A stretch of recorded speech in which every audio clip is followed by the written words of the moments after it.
O Senhor esteja convosco. Ele está no meio de nós.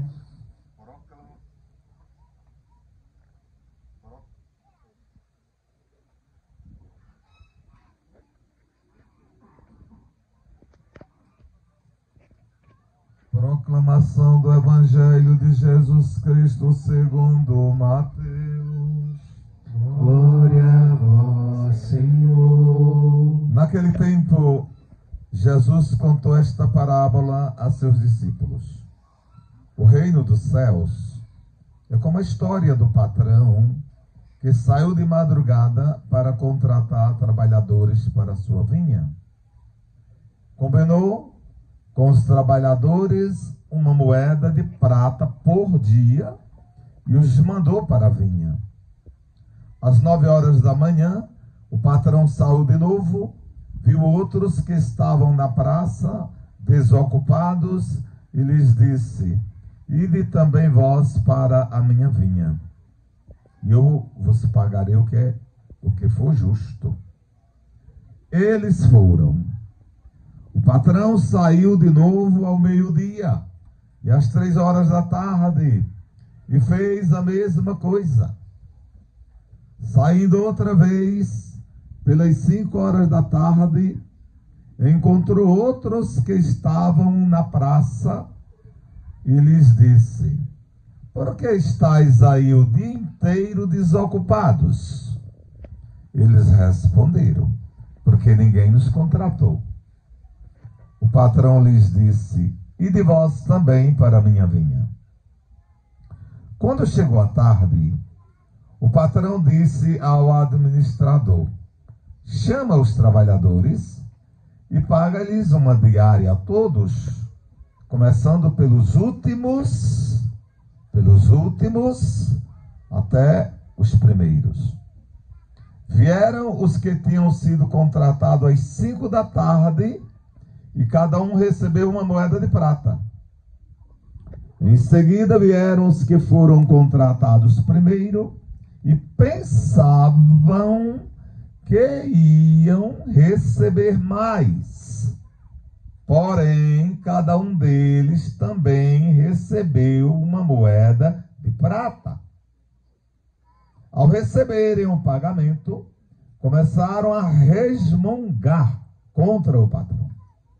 Estes últimos trabalharam 1 hora só, e tu os igualaste a nós, que suportamos o cansaço e o calor o dia inteiro. Então o patrão disse a um deles: amigo, eu não fui injusto contigo. Não combinamos uma moeda de prata? Toma o que é teu e volta para casa. Eu quero dar a este que foi contratado por último o mesmo que dei a ti. Por acaso não tenho o direito de fazer o que quero com aquilo que me pertence?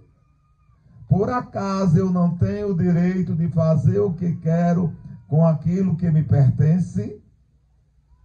Ou estáis com inveja porque estou sendo bom? Assim, conclui Jesus, os últimos serão os primeiros e os primeiros serão os últimos. Palavra da salvação. Glória a vós, Senhor. Por estas santas e sábias palavras anunciadas, sejam nossos pecados perdoados. Que bom, caríssimos irmãos e caríssimas irmãs, celebrarmos ao albor da natureza, cercado pela exuberância da natureza. Significa dizer que nós estamos celebrando em comunhão com todo o cosmos, estamos sendo um Francisco de Assis, que foi considerado irmão de todo o universo. E todo o universo se une e se reúne conosco nesta manhã para louvar e agradecer a Deus, reconhecendo reconhecendo-o como nosso soberano, como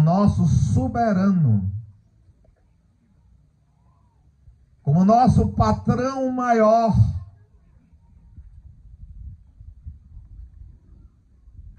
que na sua infinita bondade e misericórdia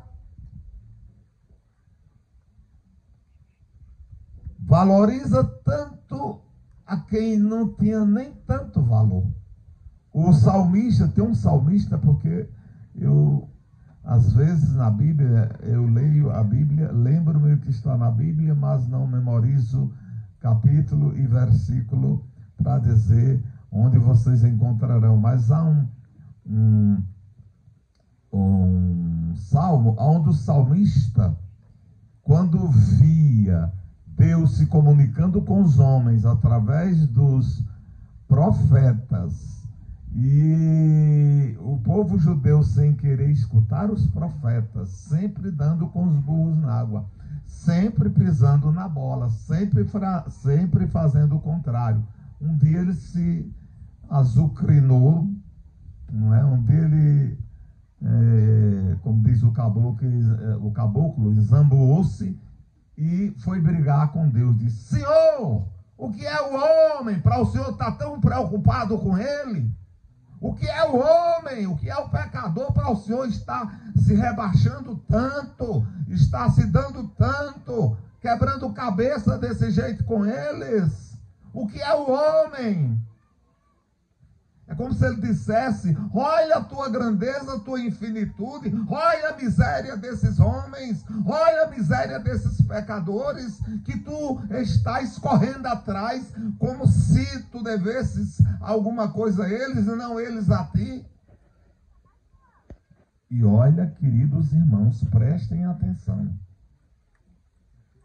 E olha que o salmista não viveu o suficiente, e eu queria que ele tivesse vivido o suficiente para ele, certamente ele teria enlouquecido, teriam botado nele uma camisa de força, e nos antigamente que tinham hospitais psiquiátricos, teriam os levado para um hospital psiquiátrico.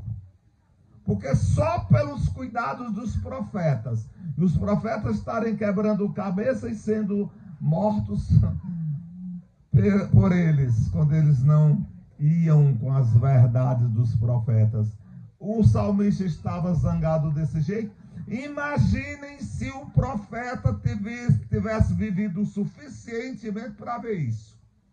O profeta não viveu o suficientemente para ver isso, ele não viu. O profeta que reclamou a Deus porque é que ele se rebaixava tanto, porque é que ele se preocupava tanto com nada na sua infinita grandeza, ele não viu isso. O profeta não contemplou isso. A nossa salvação, a crucificação por mim e por você, ele não percebeu, ele não viu. Se ele tivesse visto, ele teria corrido doido.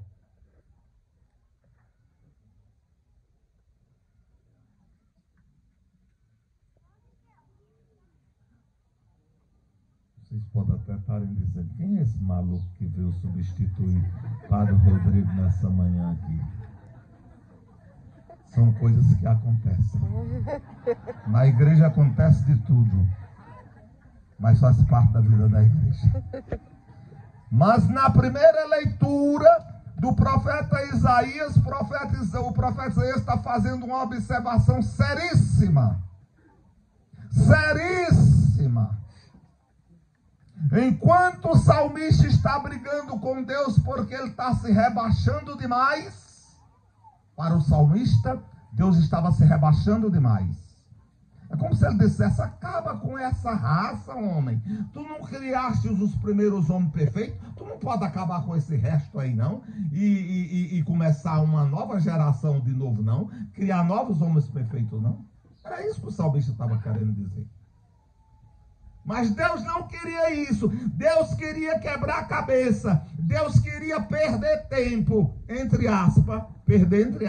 Deus queria teimar comigo e com você. Queria teimar conosco já desde lá do povo judeu. Mas dentro dessa teima, dessa procura, dessa misericórdia de Deus, às vezes, eu sempre tenho dito a algum amigo, a um ou outro, às vezes eu tenho dito assim, tem hora que eu tenho medo da misericórdia de Deus. Deus é tão misericordioso, Deus é tão compassivo, Deus é tão paciente, Deus é tão bom que tem horas que eu tenho medo dessa paciência dele, que eu tenho medo dessa misericórdia dele. Por quê? Porque ele não é só paciência, ele não é só misericórdia, ele não é só bondade. Existe um elemento em Deus que já houve teólogos que falaram: não queiram bater de frente com Deus na hora da misericórdia, na hora da justiça dele. Prefiram enfrentá-lo, prefiram encontrá-lo na misericórdia. Nesse tempo da espera, nesse tempo em que o salmista briga com ele, porque diz que ele está sendo um Zé Mané, se abaixando demais. Veja o que é que o profeta Isaías disse. Eu sei que vocês são muito inteligentes e escutaram direitinho a primeira leitura. Veja o que é que o profeta Isaías, o mais messiânico dos profetas, falou. Só pelo início, olha o que é que ele diz. Assim diz o Senhor: quanto a ti, filho do homem. Não, o vento não está a meu favor. Estamos ao amor da natureza, mas o vento tem hora que chacoalha, né? Não, tá aqui, filho, você tem que sustentar do lado de cá. Se você quer me ajudar, você vai para lá. Então, veja o que é que o profeta Isaías diz.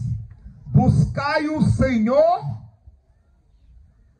preste atenção. Atenção quer dizer atenção. Atenção quer dizer escutar. Atenção quer dizer escutar e guardar. Atenção quer dizer escutar, guardar e meditar. Preste atenção. O que é que o profeta diz? Buscai o Senhor enquanto pode ser encontrado. Achado. O que é que o profeta está querendo dizer com isso? Mas eu só vou interpretar depois de terminar o parágrafo. Invocai-o enquanto ele está perto. E por isso que o salmista brigava com ele. O senhor vive no meio dessa raça, o senhor vive apaparicando essa raça, o senhor vive se rebaixando, o senhor não deve nada a eles, eles é quem deve a você. Como é que o salmista era um salmista para louvar, para engrandecer a Deus? Nesse dia ele estava com um bocado de abelha italiana mordendo atrás da orelha, ou abelha de arapuá, que é a pior que tem, e ele estava meio azucrinado, e nesse dia ele se irmou de brigar com Cristo, aliás, com Deus, e brigou para valer. Mas veja bem, invocai-o enquanto ele está perto, enquanto ele está perto, e ainda mais, ficou só aí. Abandone o ímpio seu caminho, e o homem justo suas maquinações.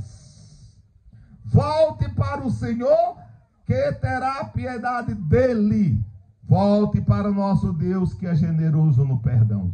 É aí onde eu digo que eu tenho medo da misericórdia dele. Porque ele é tudo isso enquanto ele está no meio de nós, enquanto ele me apaparica, enquanto ele te apaparica, enquanto ele me dá graças, enquanto ele te dá graças. Quando o padre diz na missa, o Senhor esteja convosco, qual é a resposta que vocês me dão de volta? Ele está no meio de nós. E se ele está no meio de nós, ele está perto ou está longe? Será que quando eu respondo a missa, nas respostas da missa, eu já começo a meditar nas próprias respostas que eu dou? A missa é ensinamento, é catequese, é pregação do começo ao fim. Desde o momento que o padre invoca a Trindade, até o momento que ele diz, vai em paz, o Senhor te acompanhe, e começa a ver os fiéis pelas costas. Tem gente que às vezes é tão agoniado por coisas ligeiras e rápidas, por missas daquele tipo de gato passando em cima de brasas, e gato passando em cima de brasas acesas, porque não tem bicho mais ligeiro do que gato, e passando em cima de brasas acesas. Às vezes o padre diz: "Ide em paz, Senhor te acompanhe", e quando o padre termina de cruzar a mão, o fiel já está abrindo a porta de casa. A bênção vai pegar por telepatia, lá no final, pelo final. Mas não é aqui, não. Olha, eu costumo dizer que quando eu celebro em algum lugar, quando eu prego em um lugar e eu falo de alguma coisa, não é para ninguém que está na minha frente, que eu não sou doido de pregar para quem está com os transtornos mal que eu estou falando. Eu estou pregando para lá para fora, lá para distante. Se por acaso houver alguma coincidência, é mera coincidência. Bom, mas voltando para cá. Aí, quando ele for justo, qual é o momento que ele for justo? Quando ele descer para julgar. Quando ele descer para julgar, não adianta você estar gritando diante dele como o jovem rico lá do fundo do inferno: "Ai, pai Abraão, minha língua está pegando fogo, não aguento mais, manda Lázaro malhar minha língua." Lázaro todo dia dizia: "Me dê o resto da comida sua." E o bichinho do rico fazia banquete todo dia. Banquete, carne gorda, picanha, daquela que a gente mastiga e o óleo corre no canto da boca. E eu dizendo um negócio desse nessa hora, já marchando para meu dia, vocês tudo com a barriga roncando. Pois bem, ele não dava a Lázaro nem sequer o subejo. Agora que está lá no inferno, Lázaro está lá no seio de Abraão, que os judeus não costumavam chamar o nome de Deus sempre, eles achavam que era um desrespeito. Quando ele diz ao lado de Abraão, era ao lado de Deus. Então, Deus diz: "Não, caboclo, não, o seu tempo eu lhe dei, a sua espera passou, já se foi. O tempo de você me encontrar, você não me encontrou. Buscai o Senhor enquanto Ele se deixa encontrar." Você me encontrou enquanto eu me deixava encontrar? Você me encontrou? Não. Você me ouvia enquanto eu falava? Não. Você estava à minha procura de verdade? Não. Então, rapaz, aguenta a barreira aí. Você teve o seu tempo e não aproveitou. Agora estamos na hora da justiça. Lázaro teve a desdita dele lá. Você não alimentava nem com os subejos. Agora ele está aqui numa boa. Ele não vai mais passar fome. Ele não vai mais precisar de subejo de rico nenhum. Ele não vai mais precisar de resto de comida de ninguém. Ele vai ser feliz e você vai pagar a sua conta. Glória, né? Vixe Maria, mãe de Deus. Bom, mas vamos para o Evangelho. No Evangelho, Deus mostra a mesma coisa. A mesma coisa que eu acho que o salmista corria doido de novo, se ouvisse esse Evangelho dele. Jesus diz que esse patrão saiu contratando gente para a vinha. Contratou nego 5 horas da madrugada. Eu sei o que é ir para a roça 5 horas da madrugada, porque eu comecei a acompanhar meu pai e meus irmãos para a roça com 7 anos de idade. E meu pai, 3 da manhã, da madrugada, estava com uma lamparina acesa. Naquele tempo, sítio não era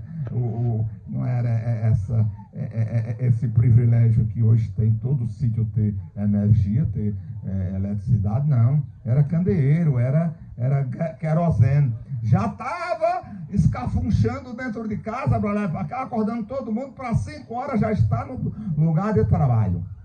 E aí o dono da roça contratou. Qual é o contrato? Havia um contrato. Qual era o contrato? Uma moeda. Tinha um contrato, uma moeda. Sai às 9 horas, tem uns camaradas bangolando. Vão lá para a vinha. Melhor vocês irem trabalhar do que estarem com a mente aí desocupada, porque há um adágio popular que diz que mente desocupada é a oficina do diabo. E aí às 9 horas, às 12 horas, por último lá às 5 horas da tarde. 5 horas da tarde lá onde eu trabalhava, já era quase hora de terminar o trabalho, já era marchando para o final do trabalho. O camarada disse: por que vocês estão aí nessa praça jogando conversa fora, potoca, piada, falando da vida dos outros? Por que vocês não vão fazer alguma coisa? Não, ninguém nos contratou. Porque ninguém nos contratou? Ninguém nos contratou, vocês não querem trabalhar? Vão lá para a minha vinha, agora! Aí foram. Aí agora vem o desfecho. Vem o desfecho que nós que nascemos, nos criamos numa sociedade capitalista, numa sociedade exclusivista, numa sociedade categorizante, primeiro, segundo, terceiro, quarto lugar, quinto lugar, tem os lugares. Os lugares, as pessoas são definidas pelos lugares.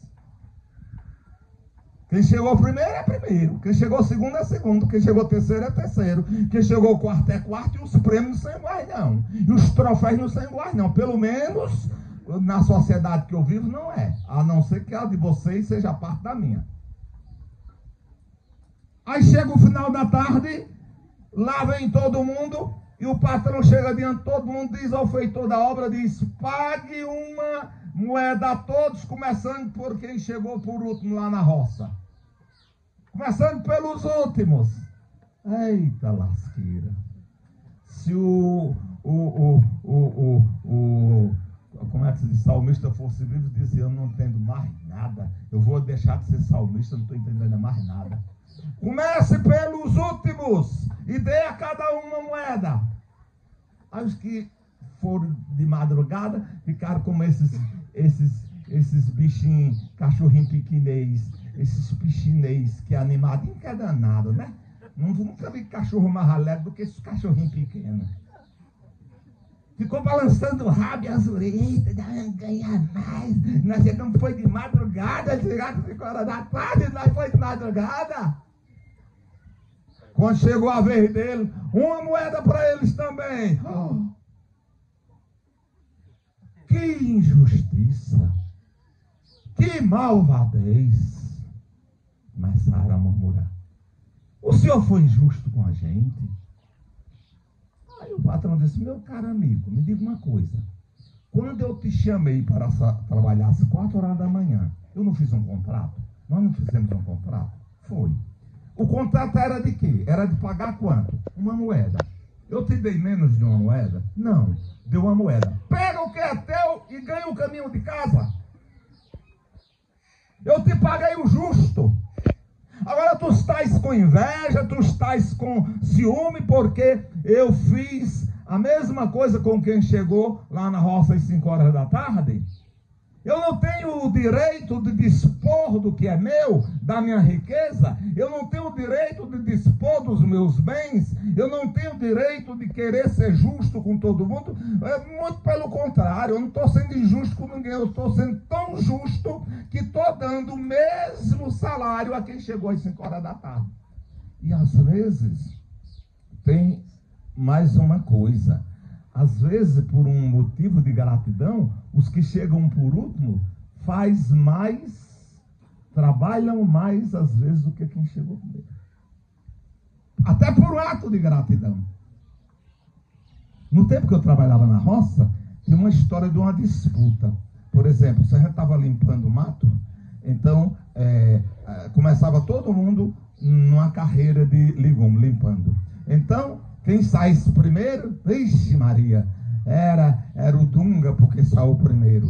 E tinha aqueles que eram tão Dunga, mais Dunga que não é o Dunga da Canção Nova, que às vezes subia e descia, e o outro ainda estava naquela carreira. Aí o pessoal chamava: fulano deu 3 por 1, fulano deu 4 por 1 em Cicrano.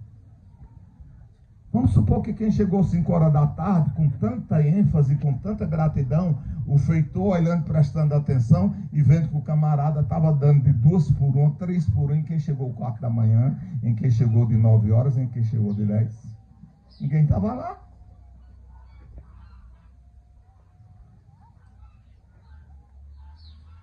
Aí Jesus conclui dizendo: Assim, os últimos serão os primeiros e os primeiros serão os últimos. No reino de Deus, olha, dentro da igreja, eu não estou dizendo que é aqui da igreja da aliança, não. Eu já disse que quando eu prego, eu não prego para o lugar que eu estou. Eu prego para o lugar que eu conheço lá por fora. Mas tem igrejas lá por fora, capelas, paróquias, aonde todo mundo se torna dono do pedaço da igreja, dono da igreja. O que menos é dono é o padre. Aliás, ninguém é dono de igreja, porque a igreja, o dono é Cristo, o dono é Deus, porque nós somos a assembleia dos seguidores de Jesus, do corpo místico de Jesus. Ninguém pode se apropriar do sagrado como se fosse dono, como se fosse, recebesse uma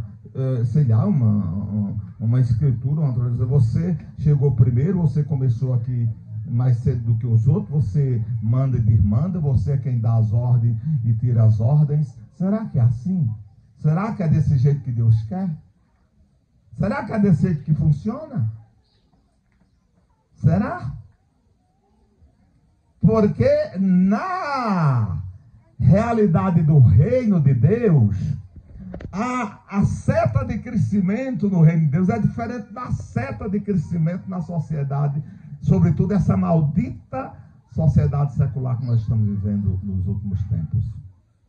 Na sociedade secular, a seta de crescimento é para cima. E nessa seta de crescimento que é para cima, às vezes o camarada passa por cima, para atingir o topo, passa por cima de irmãos, de irmãs, de pai, de mães, de primos, de primas, de amigos. E para chegar ao topo, não quer nem saber. O negócio é chegar ao primeiro lugar e ter o troféu maior. No reino de Deus, essa seta não funciona assim. No reino de Deus, quem quer crescer, a seta é para baixo. O que foi que Cristo disse aos discípulos? Se quem quiser ser o primeiro no reino de Deus, seja o menor. Seja o menor e servidor de todos. O que é que ele fez na quinta-feira santa? O que é que Cristo fez na sexta-feira santa? Depois, a casula, porque o que ele tirou dele, se fosse aqui no padre, equivaleria a casula. Tirou a casula, amarrou uma toalha na cintura, botou um bocado de discípulos sentado numa determinada posição ali, botou água num cântaro e pegou uma bacia e saiu lavando os pés dos camaradas que eram discípulos dele. Ora, em Israel, jamais um mestre poderia nem sequer imaginar lavar pé de discípulo nenhum. Muito pelo contrário, o discípulo era quem devia lavar os pés do mestre, se tivesse que sê-lo. E quando Jesus começou aquela ação, que chegou em Pedro, como sempre, Pedro era muito temperamental, ele mudava de um polo para outro com facilidade. Pedro parece que era meio bipolar. Ele passava de um polo para outro com facilidade. Quando o Cristo foi chegando perto dele, ele pulou lá, longe, e disse: nunca, de jeito nenhum, o Senhor vai lavar meus pés. Nem pense nisso. Eu não vou desabonar a qualidade de mestre. Você é mestre. Eu vou deixar você violar a sua qualidade de mestre lavando meus pés. Aí Jesus disse: Pedro, é muito simples. Se você não quer que eu lave seus pés, porque eu estou fazendo aqui uma simbologia para toda a igreja. Os outros aceitaram. Se você não quiser aceitar, é muito fácil, você fica fora do grupo. Você não faz parte do grupo. Agora lá vem Pedro bipolar. Aí Pedro passa lá de onde ele estava, num piscar de olho para outra ponta. Ai, Senhor, assim não. Eu não quero sair do seu grupo, Não, agora eu quero é um banho. O senhor vai banhar minha cabeça, o senhor vai banhar minhas mãos, o senhor vai banhar os meus pés. Jesus, deixa de escândalo, Pedro. Deixa de ser imaturo, homem. Eu só vou lavar teus pés. O símbolo aqui é a lavagem dos pés. Eu que sou mestre fiz a vocês, quanto mais vocês aos outros. E o que é lavar os pés uns dos outros? Na comunidade, vocês lavam os pés uns dos outros? É bom, não é? É fácil, né? A gente lavar os pés uns dos outros. Quando o nosso coração está com rancor, quando o nosso coração está com mágoa, quando nós temos antipatia, nós temos nós temos um transtorno que ele vem lá do mais profundo do inconsciente, que nem você mesmo sabe explicar, mas sabe que sente. Às vezes a gente bota o olho numa pessoa, já antipatiza a pessoa pela primeira vez que viu. A pobre da pessoa não tem culpa nenhuma. A primeira vez que eu estou vendo a pessoa, eu já não queria mais ver a segunda vez na minha vista. Aí se pergunta, o que é que ela fez contigo? Se tu estás a vendo pela primeira vez, não, mas eu estou com uma coisa ruim, eu estou com uma rejeição, eu não quero mais vê-la na minha frente, não. E lavar os pés dela? E lavar os pés dela?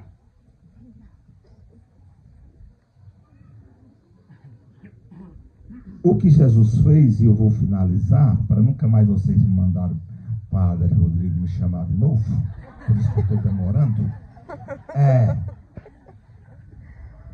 isso tudo que Jesus fez, toda a pedagogia, inclusive do Evangelho de hoje, é dizer que nós temos que ser humildes.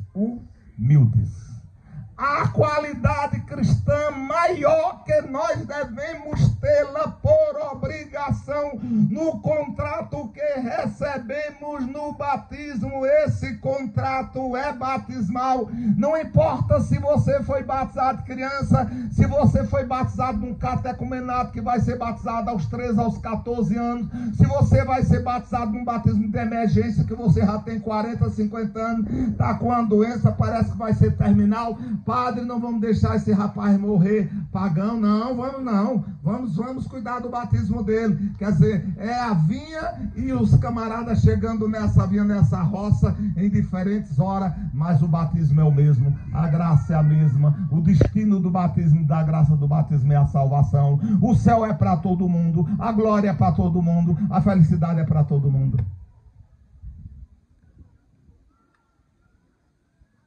A humildade é a primeiríssima virtude que nós devemos ter do batismo. Vocês sabem me dizer de onde é que vem o significado da origem da palavra humildade? Alguém se atreve a me dar esse significado? Estamos cercados da exuberante natureza. Aqui está a resposta. Muito fácil vocês darem. Stroming. Ah, meu amigo Saraiva, só podia ser você mesmo. Stroming. Onde é que a horta produz mais? Onde é que o coentro produz mais? A alface, a tomate. Você bota o quê para plantar a semente? O que é que você bota na horta? Estrume é o quê? Adubo vem de onde?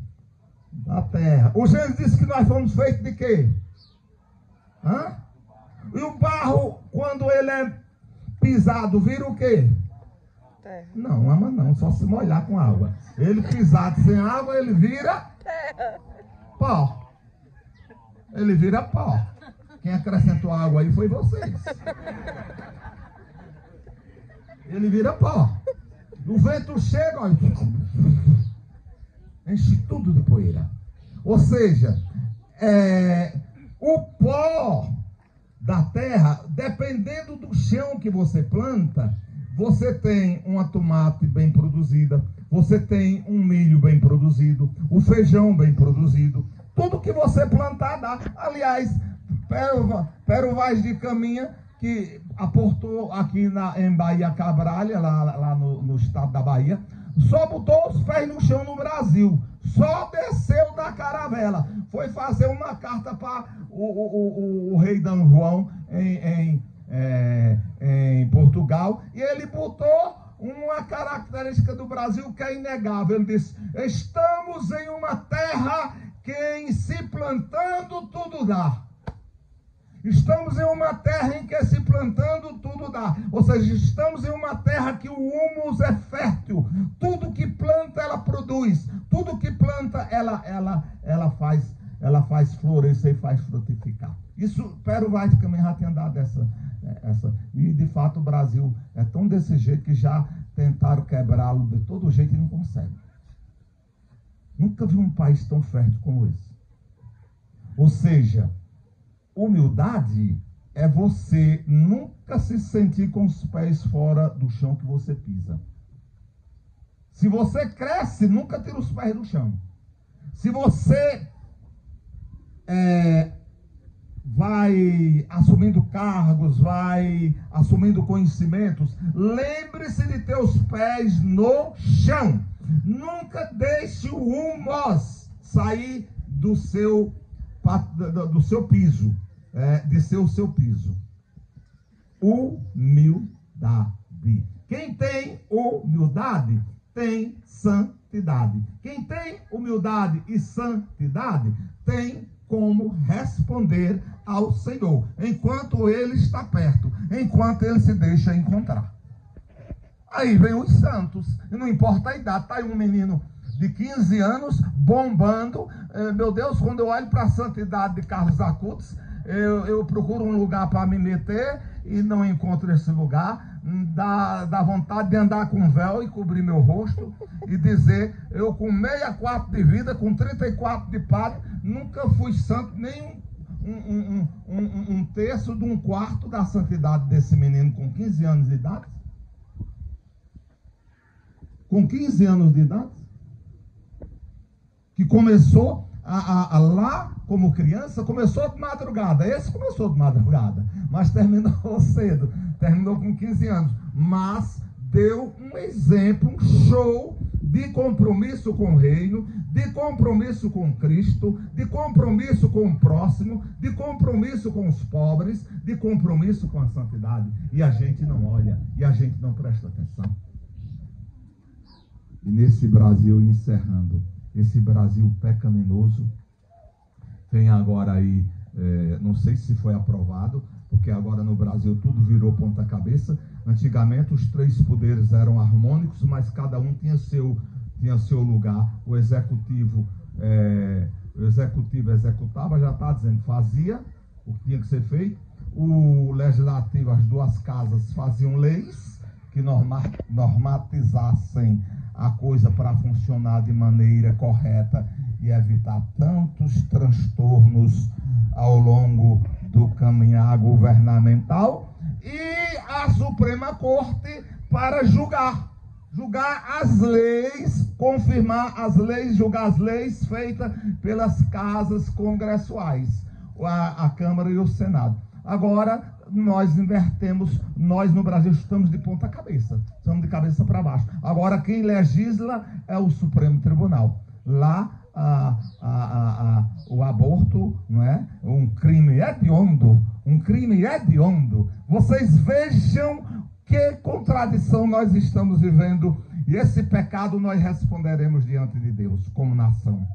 Que contradição das desgrama, da desgraça nós estamos vivendo. Às vezes uma mulher vai numa padaria, pega um pão porque deixou 2 filhos, 3 filhos chorando em casa, morrendo de fome, e ela não tem mais o que fazer, vai lá, pega no desespero, traz a comida para a polícia não quer saber, o promotor não quer saber, o juiz não quer saber, a advogada dela não pode ter, e ela vai para a cadeia pagar por um ato que ela fez com reta intenção de salvar a fome de seres inocentes que estavam passando fome. Agora, a Suprema Corte passa por cima do artigo da Constituição, passa por cima de artigo do direito penal, porque o secretário da CNBB, o bispo, fez um pronunciamento, eu escutei diante de Dona Weber, Dona Rosa Weber e de outras lá, e elas ficavam balançando na cabeça, parecia que estava tão atenta, escutando tão direitinho. Eu disse, ela está entendendo tudo que o bispo está dizendo. Era assim. Nossa, parecia uma molengo, assim. E aí, eu não sei se eu li o certo ou se eu não li o certo, parece que passou o aborto. O aborto, minha gente, quem primeiro cometeu essa loucura foi Herodes, porque queria pegar Jesus em Belém, mandou matar todas as crianças de Belém, de 1 ano de idade até 3 anos de idade, pelo menos mandou matar só os que estavam nascidos, Herodes, mas não consta a Bíblia que Herodes transformou isso em norma, em lei, não consta. Aqui no Brasil, se pega, faz pior, manda-se matar no ventre, isso se torna legal. Como se Dona Rosa Weber tivesse subido aos céus, tivesse batido na porta de Pedro, tivesse dito, eu quero uma audiência com o Senhor Jesus ou com o pai dele, porque eu estou para tomar uma decisão que mexe com a criação dele, que mexe com a decisão dele lá no Gênesis. E aí legitima um pecado hediondo. Uma coisa hedionda, em nome de quê? A mulher é dona do seu corpo. A mulher é autônoma em seu corpo. Quem disse isso? De onde foi que veio isso? Quem é que é autônomo em nada? Quem foi que pediu nesse mundo para nascer? Quem foi que pediu nesse mundo para vir ao mundo? Quem foi que pediu nada na criação de Deus? Quem de vocês aqui pediram? Levanta a mão aqui, quem pediu para nascer a Deus? Na hora que ele estava criando o mundo, pediu para que na criação do mundo, na extensão, você nascesse. Quem foi? Levanta a mão aqui, quem pediu para nascer. Cadê ninguém com a mão para cima aqui? Não tem ninguém com a mão para cima. E como é que você é dono do seu corpo? Como é que você é dono de você? Tem nada. Quem pediu para nascer moreno, levante a mão aqui. Tem alguém com a mão para cima aí? Quem pediu para nascer branco, a Deus, eu quero nascer branco, levante o braço. O padre está com o braço para cima? Vocês estão com o braço para cima? Quem pediu para nascer no estado que nasceu? Levante o braço aí. Eu não levantei o meu. Vocês levantaram de vocês? E que justificativa é essa que nós somos donos do nosso corpo? Que nós temos autonomia sobre o nosso corpo para fazer o que a gente quer? É osso. É osso duro de roer, mas é osso.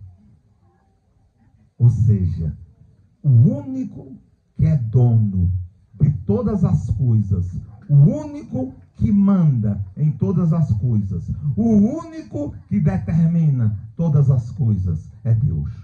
Não há soberano maior que ele. Não sei se é porque botaram o nome Supremo Tribunal e os que estão lá se confundiram porque o nome é Supremo Tribunal, poderiam concorrer com supremidade de Deus. Foi com essa história de querer concorrer com Deus que Lúcifer se atrapalhou. Era um arcanjo que levava a luz, passou a levar as trevas e virou Satanás. E até hoje está essa bagaceira aí no mundo, essa bagaceira à nossa volta, não é outra coisa. Ele trabalhando dia e noite. Interessante que ele não tem férias. Porque ele sabe que quando Cristo voltar, ele vai ser trancafiado para sempre. Aí ele disse, eu vou bagunçar a obra de Cristo até que ele volte. Dá dor de cabeça a ele até que ele volte. Até que ele volte eu tenho bagunçado um bocado de coisa. Então, minha gente, nos acordemos, minha gente, nos acordemos, minha gente, porque a coisa se aproxima e a gente pensa que está longe, e não está. Estamos muito mais perto do que imaginamos. E tomara que nós possamos encontrar o Cristo e Deus enquanto Ele se deixa encontrar, na sua misericórdia. Que a gente se aproxime dele enquanto ele está no meio de nós, nos apaziguando, nos alimentando nos sacramentos da igreja, na palavra que é ouvida na missa, lida na Bíblia, nos encontros, nesses trabalhos de caridade que a comunidade de Aliança faz e tantas outras comunidades o fazem. Tudo isso são tentativas de aproximarmos ou fazendo com que os homens retornem ao caminho certo. Retorne a Deus como o profeta está mandando retornar. Saiam do caminho dos pecados. Saiam do caminho dos ímpios. Saiam do caminho errado. Saiam!